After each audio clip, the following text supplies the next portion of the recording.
In this log cabin imported from Finland to Ravensdale, County Louth is where Dolores Whelan lives. Originally from County Cavan with a science background, and having lived in the US where she received an MA in spirituality, she quotes a prayer from the late John O'Donoghue and aspires to live by it every day. Let me have the courage today to live the life that I would love, to postpone my dream no longer, but do what I came here to do and waste my life on fear no longer. She has written a book, Ever Ancient, Ever New, Celtic Spirituality in the 21st Century. When I talk about the Celtic tradition, I'm actually talking about the indigenous tradition of this country, which is megalithic, Celtic and Christian, and lots more besides. Back in the 1980s, Dolores started to research the Celtic understanding of time and became fascinated with the idea that there was a different way of measuring it. Now she and American artist Cynthia Mathiai have created this detailed Celtic calendar. The Celtic people began their year not on the 1st of January, but on the 1st of November. And that the first season was the season of Samhain. And the season of Samhain was when the country was going into darkness, the energy was going into the centre of the earth. And at that time of the winter solstice, which is the time of greatest darkness, the new light is born, the new light of the new year, and in the Christian tradition, the new light of the Christ, born at that time of the darkest time in the year. And that light is very fragile, and it grows deep inside. It's lit in secret almost, and it grows until we come to Imbolc, or Lá Eile Bride, when the light has grown enough that it's possible to be seen.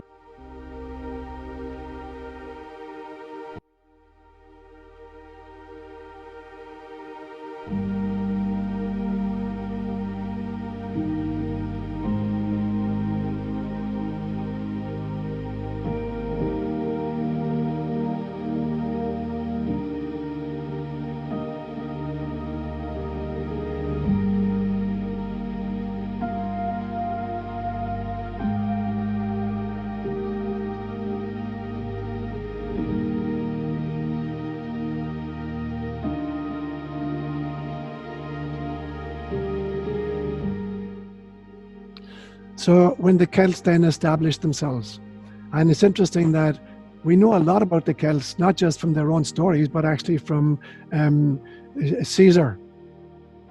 Caesar, when he conquered England, Great Britain, I think around maybe 55 BCE, and France, that area, he wrote about the Celts whom he had encountered, in the north of France and in the south of England, and Cornwall particularly.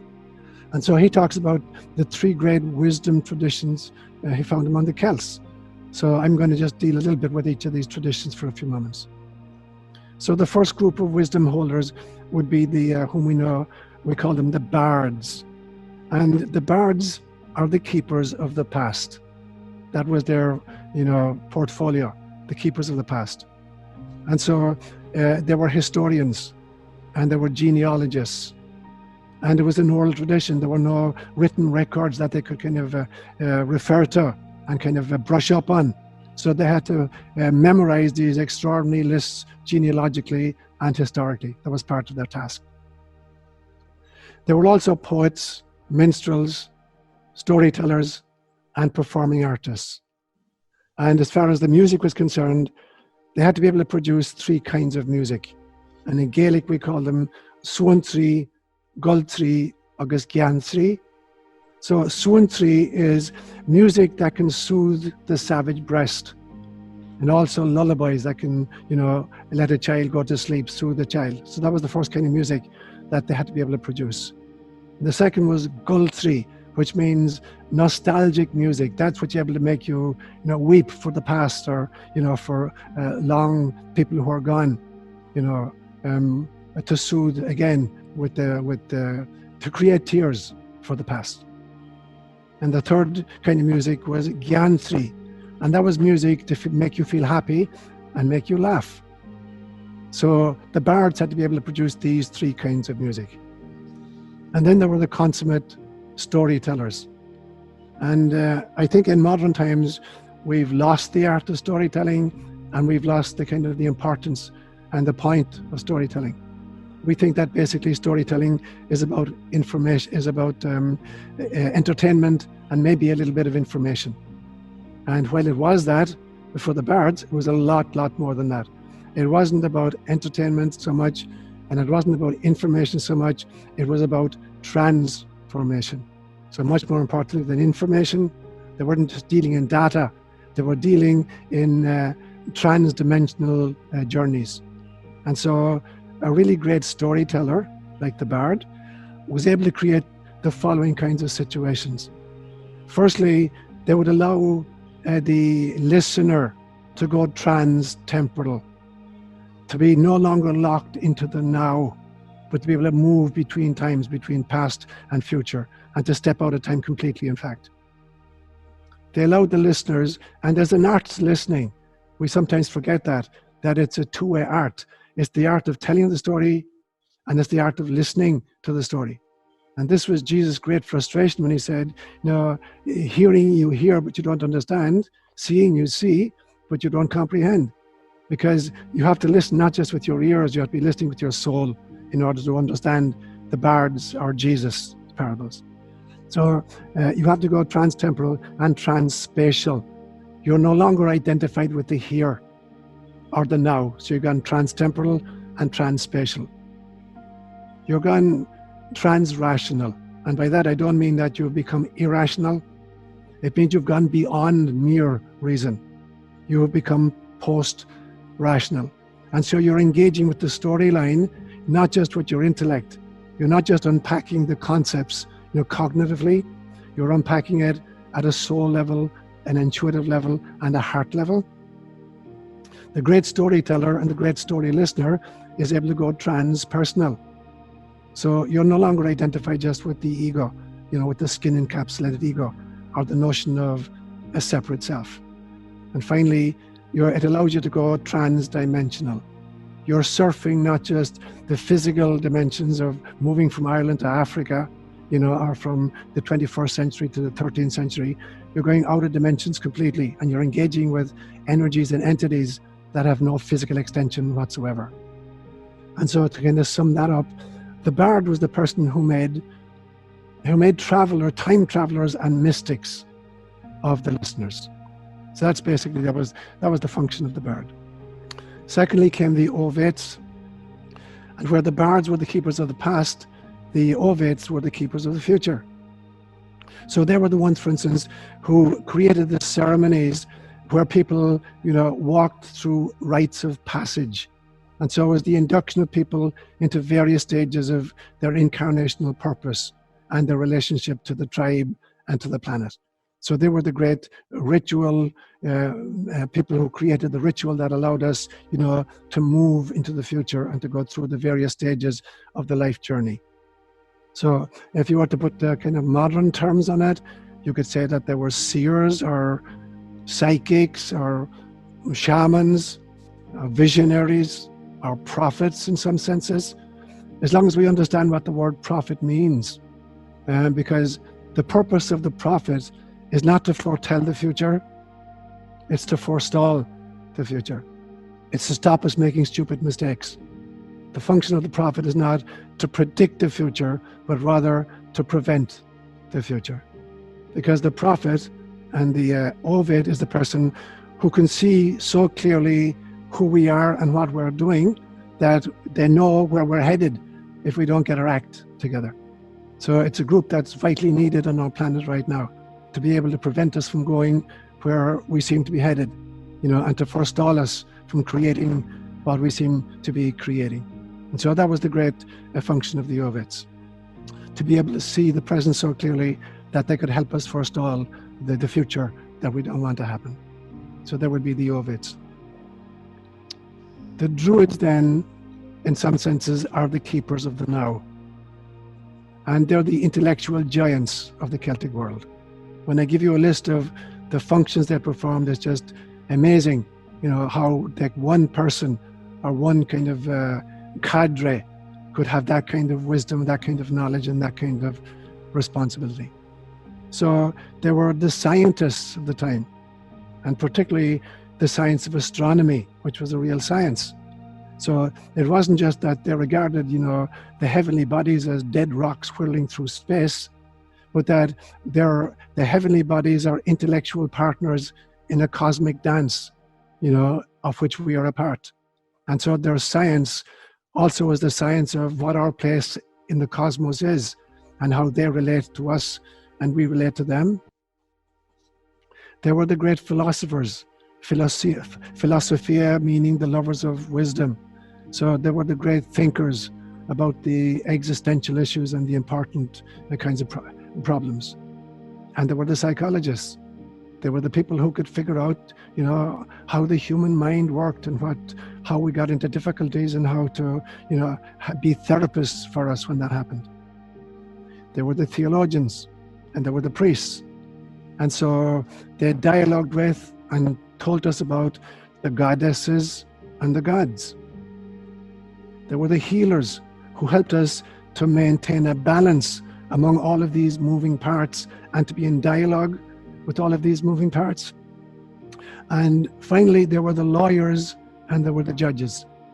So they created and interpreted a system of law which is known in Irish as the Brehon laws. And the Brehon laws are much, much, much older than the English legal code, literally by almost 2,000 years. And it was a system of laws in which there was no capital punishment for any crime, including murder.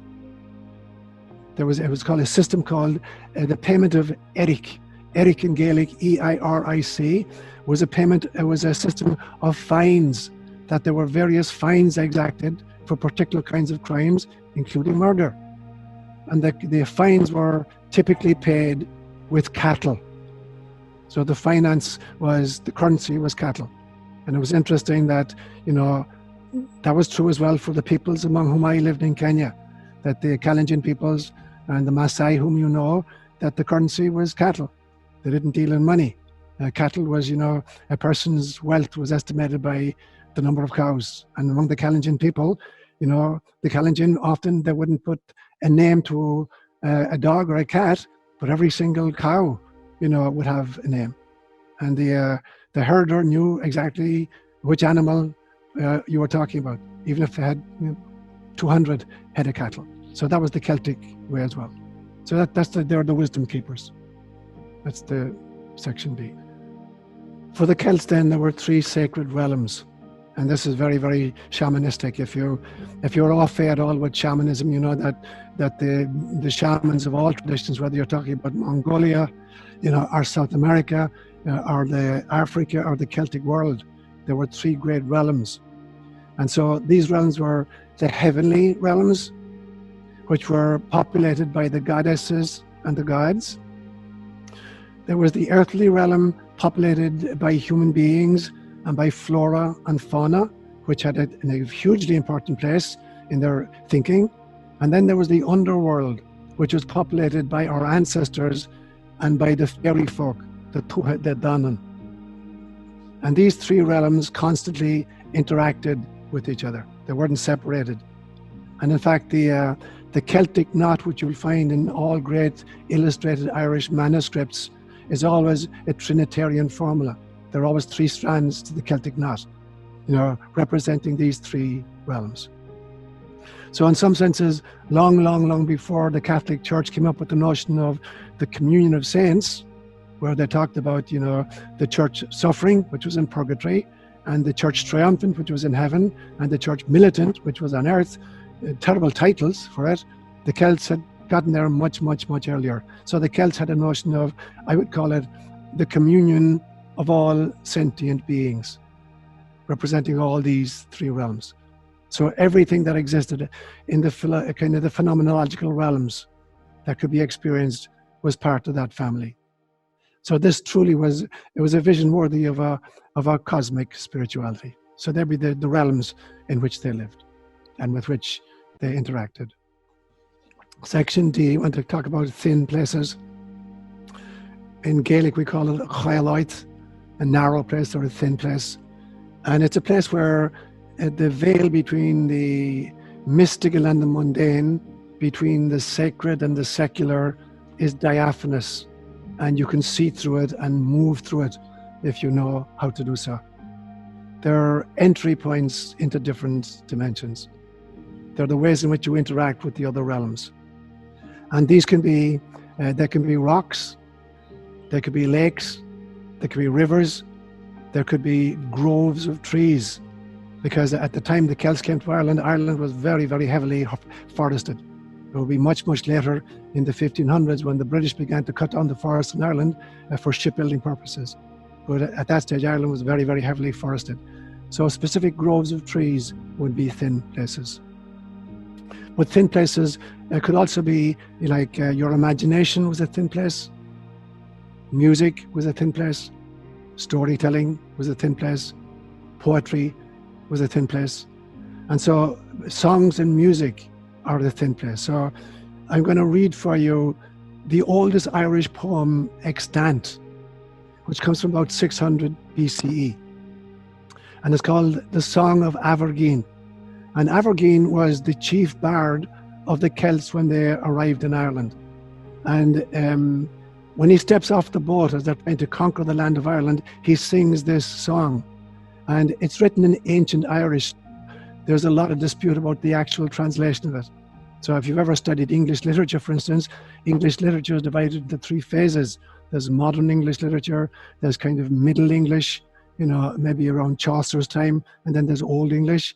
And most of us couldn't read even Middle English at this stage, let alone Old English. So the same thing is true for the language of this poem. It's ancient Gaelic. And so there have been many, many attempts to kind of translate it.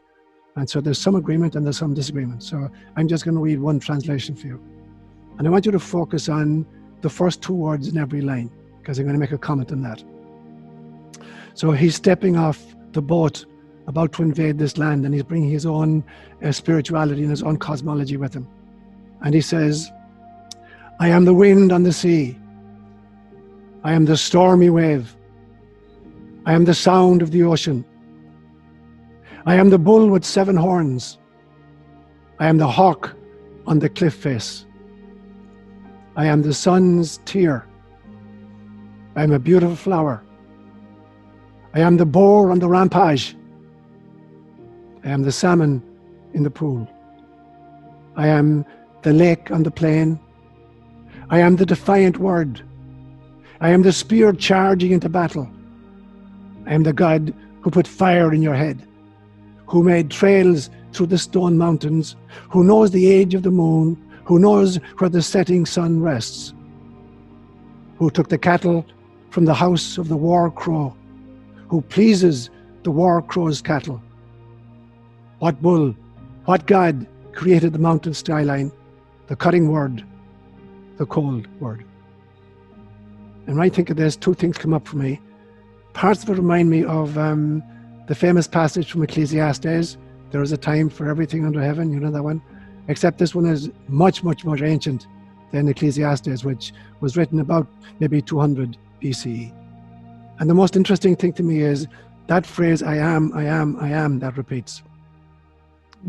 There's a famous story in the book of Exodus in chapter 3, verse 14, where Moses is having an encounter with the God whom he doesn't know. And this God reveals himself as the I am.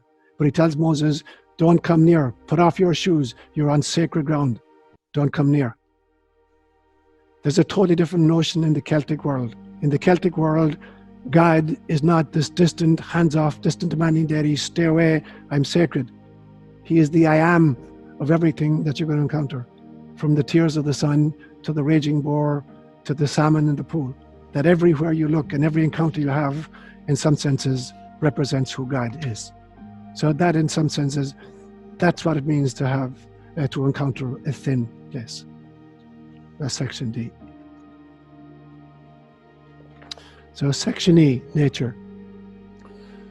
And of everything I'd say about Celtic spirituality, I'd say this is the most important, the single most important teaching of Celtic spirituality, our relationship to nature.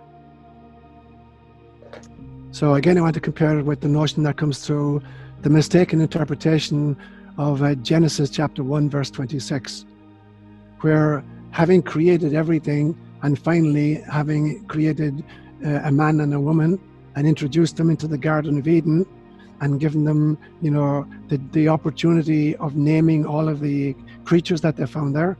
And I've said this many times to you that when God said to Adam and Eve, you get to name the animals, he wasn't saying to them, okay, I want you to hang an identity tag on everything you see here. So whatever you call the guy with the long neck, I'll call him that. Whatever you call the thing that's inside the shell creeping on the ground, I'll call it that. So it wasn't that God was saying, okay, you get to call them, you get to give them a kind of an ID tag. He wasn't saying that. God was saying, I've created all of these as companions. Every tree, every rock, every lake, every creepy crawly, every flying thing. I've created all of these as your companions on the journey. Now, naming them for the Hebrews, to name something was to be able to enter into a hugely important close relationship with. It wasn't hang an identity tag on. And so in some senses, it even gave you power over them, because when you know somebody's name, you know their essence. And when you know somebody's essence, you could use that badly by having power over them.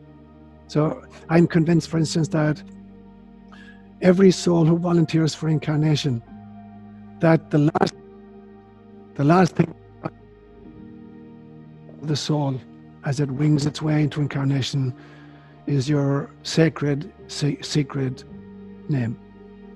We all come in with a secret, sacred name, which defines who we are and what our mission is. The name we're given by our parents, or the name we're given at baptism, or the name that appears in your driving license, has nothing got to do with your essence. There's a sacred name you've been given. There's a secret name that you've been given. And God was asking Adam and Eve, to recognize that secret, sacred name of everything that existed in the garden with him. And the phrase that's used in Hebrew is, he gave them radah over nature. And radah really means responsibility for, the responsibility of entering into a sacred relationship with everything that is. Unfortunately, we have misinterpreted this throughout human history, and we have given it two other meanings, radah. We've interpreted it as meaning a resource, or giving us the right to exploit. And that's how we've treated nature. The Celts did not make that mistake. For the Celts, nature was always sacred. And so the goddesses whom you encounter in Celtic lore, these goddesses are archetypes of nature. And the gods whom you encounter in Celtic lore are the archetypes of culture. And so culture and nature are passionate lovers. They're not bitter rivals, such as you find in most of the developed Western world. Culture and nature represented by the gods and the goddesses as archetypally, our partners in a sacred, loving dance. And the mission then of the Ovet, the keeper of the future, the prophet, was to continually call culture back into alignment with nature. So when I say that the function of the prophet is not to predict the future, it's to prevent the future. It is to call the people back into their covenant relationship with nature, to call culture back into the covenant with nature. And that's the real meaning of the notion of covenant in the great mystical Hebrew tradition.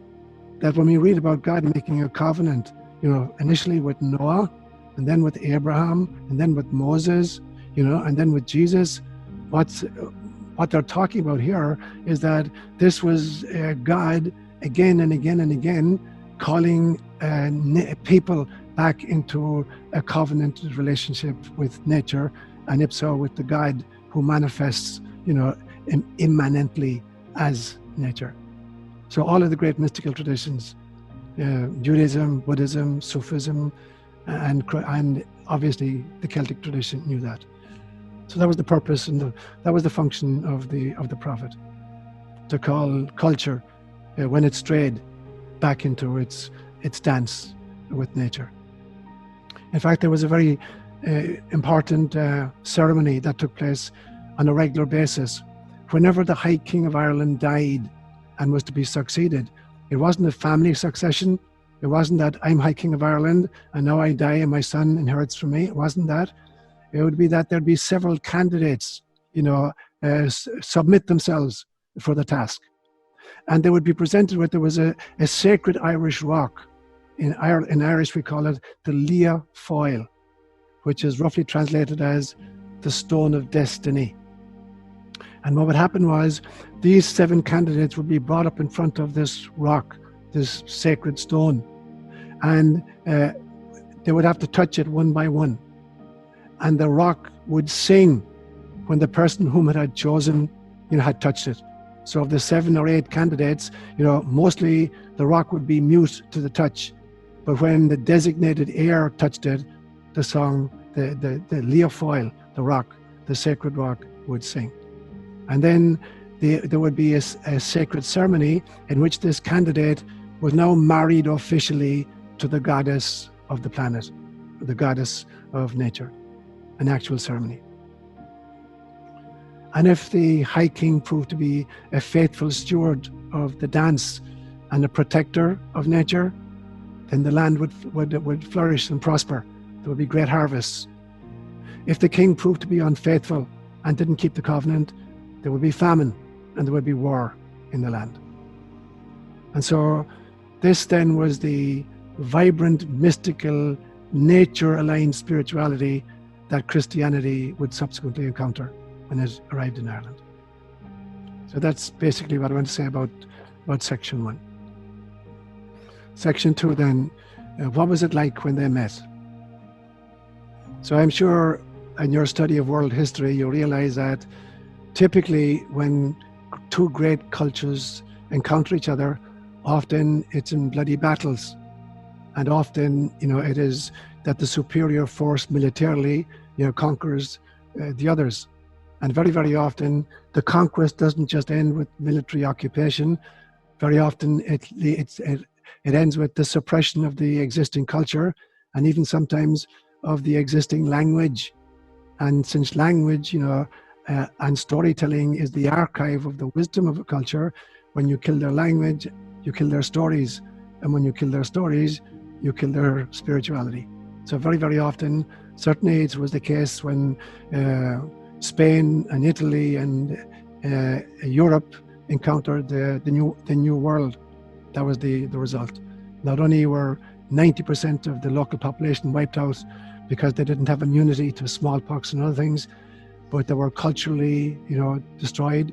Books, great Mayan books and Aztec wisdom destroyed by Europeans. And so that tends to be what happens when great cultures encounter each other. Gratefully, this did not happen when Christianity encountered the Celtic tradition. There was an extraordinarily, mutually beneficial cross-fertilization that happened. And so it proved to be a fairly seamless, encounter between Christianity coming from Europe and the Celtic wisdom. And the things I believe that allowed that to happen was that the 2 storylines, the storyline of the Celts and the storyline of Christianity, had enough in common that they were kind of amenable to each other. But they had enough differences to be attractive to each other. And I've seen that again and again and again as a psychologist when I do couples counseling, that the really great marriages are where there's enough in common that people can cohabit, without any kind of violence. And at the same time, there's enough difference that they can learn from each other and stretch each other. And so these 2 great storylines, the Celtic storyline and the Christian storyline, had enough in common where they could kind of recognize each other, and enough difference in which they could, stretch and attract each other. So it was storytelling, in my opinion, that was that great interface between the 2. And as I keep saying, I believe that stories are the archived wisdom of a culture. So the gospel is just a series of stories. The Hebrew scriptures are a series of stories. The Talmud in Hebrew is a series of stories. The Mishnah is stories and interpretations of stories. That's the great wisdom of any tribe. The stories they tell, which are misunderstood so often, by modern people who think that the stories are stupid because they're obviously not scientific or sometimes not even factual. But that is not the importance of storytelling. The importance of storytelling is that it gives you a kind of, in parabolic form, it engages your soul and your heart and in your intuition so that you stretch beyond fact into truth. And I've defined this many, many times for you, that there's a huge difference between fact and truth. Something can be factual but not true, and something can be true but not factual. Facts have to do just with the physical world and data we glean from it. It comes from our senses and is processed by our intellect. Wisdom comes from the soul and it's processed by the heart. And that's true. That's truth. For me, something is true only if it transforms me and aligns me with God. And something is ultimate truth if it transforms me radically and aligns me permanently with God. And so that's the importance of storytelling. Storytelling, when you know how to go transdimensional and transtemporal and transspatial and transpersonal, it allows you to access the truth of transformation, self-transformation and transformation of the world. And so these are two groups now telling stories to each other, as the Hebrews told them, as the Sufis tell them, as the Celts told it. So it was interesting to me that the bards, the great storytellers of ancient Ireland, they had a written language. It's called Om, spelt in Gaelic O-G-H-A-M, but pronounced as Om. G-H in Gaelic is silent. So Om was a written system. And out on my deck out here, there's a standing stone that my brother created for me, Seamus. He was visiting me some years ago. He put this, it's a piece of wood actually, that he painted to look like a rock, standing on my deck. And Om is a series of straight lines. They can be either horizontal or they can be diagonal, and they're always on the corner of the rock. They can come up to the corner or they can go across the corner. So there are 20 letters in the alphabet of Om. So I come home, at that stage I was going down to Palo Alto 3 days a week, for counseling and for a Eucharist with COJ. And I come back up on a Sunday night. I see this thing standing on my deck. And I look at it and I recognize it's Om, and I can see that I can count off, there's 11 letters to it. I'm thinking, what the hell did he just write in that? And then I started looking at it and I started recognizing difference that the second letter and the 11th letter are the same. Okay, that's interesting. And then I see that the third letter and the seventh letter are the same letter, and then I get it. He's written my name, Sean O'Leary. And so there are two E's in it and there are two O's in it. And so by recognizing it, I could decipher what he had written. Now, so that was Om. And so Om was, that language existed, the bards of that language. But they never wrote their stories. And the reason for it was that stories are a living, evolving wisdom. They're not meant to be trapped in a final form. And so the oral tradition became hugely important. They chose not to write it down for the simple reason that subsequent, generations of storytellers would remember in detail what they'd heard, but then they would add their own particular piece to it. And again, within the Jewish tradition, you've got two great strands of Jewish wisdom, and the written tradition and the oral tradition.